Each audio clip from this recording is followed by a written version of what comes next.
Lovely introduction. Thank you everyone for coming out this evening. So yeah, just trying to relax these days. Really let things get you down.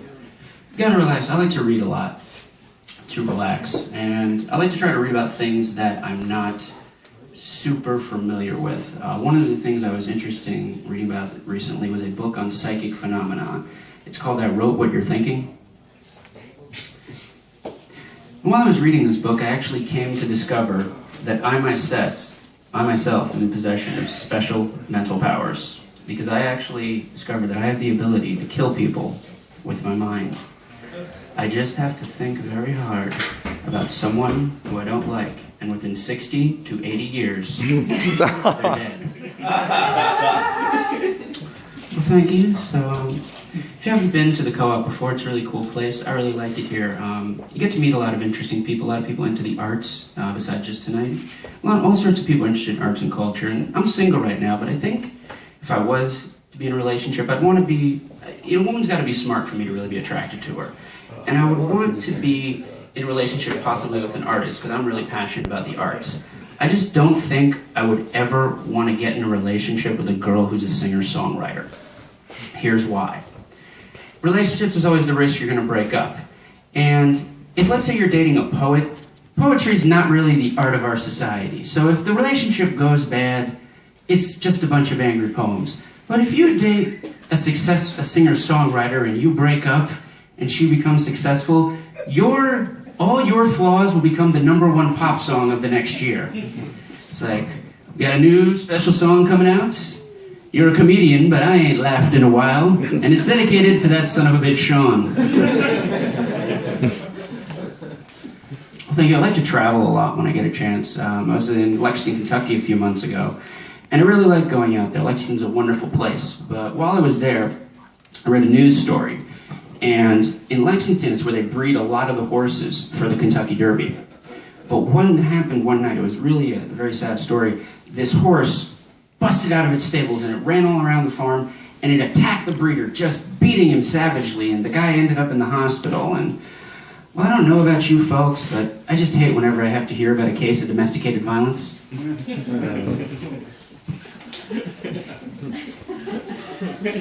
Takes a few seconds. Puns, gotta love them.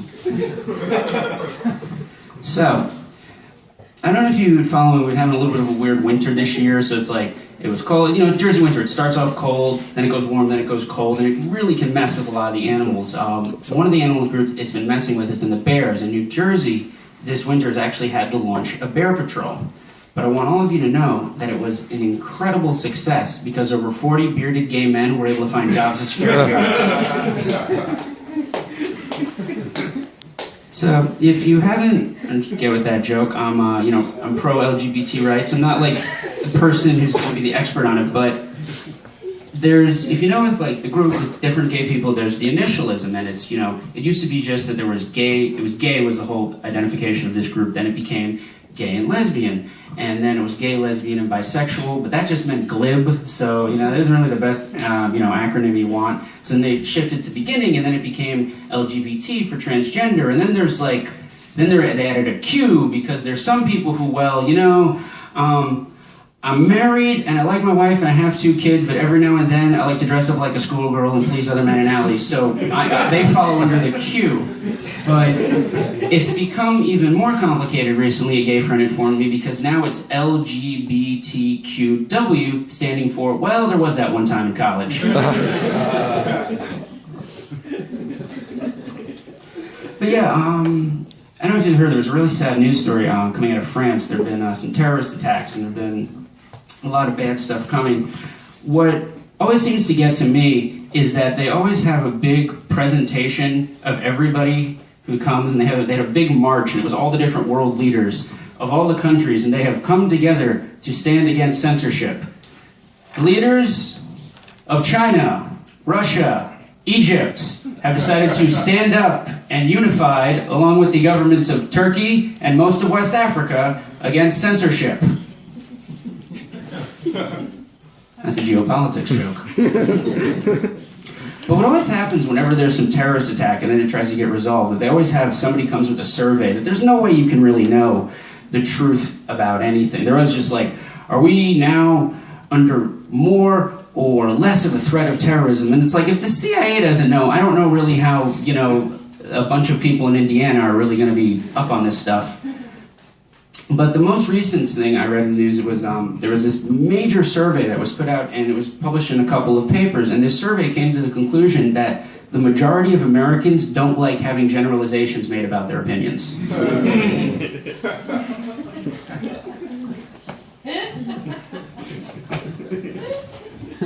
So, as I said before, I like to read. One of the interesting things I was reading recently was a biography. I really like reading biographies a lot. It's tough sometimes to read biographies because every one of them just makes you feel completely worthless about your life. Because with someone whose book, you know, a book about them has been preserved, you know, it's someone who lived 300 years ago, they clearly did something important. It's like, yes, Abraham Lincoln was born in a log cabin that he built himself while still in the womb. At the age of 6, he founded the first law school in Illinois and graduated from it summa cum laude. It's like, how am I going to compete for the rest of your life? You just are like, what do I do exactly to compete in this situation? But, like I said, I do like to read biographies. A very interesting one I read, it was a biography of the life of a Palestinian socialist, and its title was The Bible. So yeah, so it's a Jesus joke. But you know, I'm not a religious man myself, I'm not a Christian, but I really think the more I look into it, that Jesus, at least today, is really kind of the man for the young generation today. Because if you think about it, after all his wanderings and education and philosophical insight, he still ended up back at home living with Dad. Well, thank you very much for your time. My name is Shawn Barron. Enjoy the rest of your evening.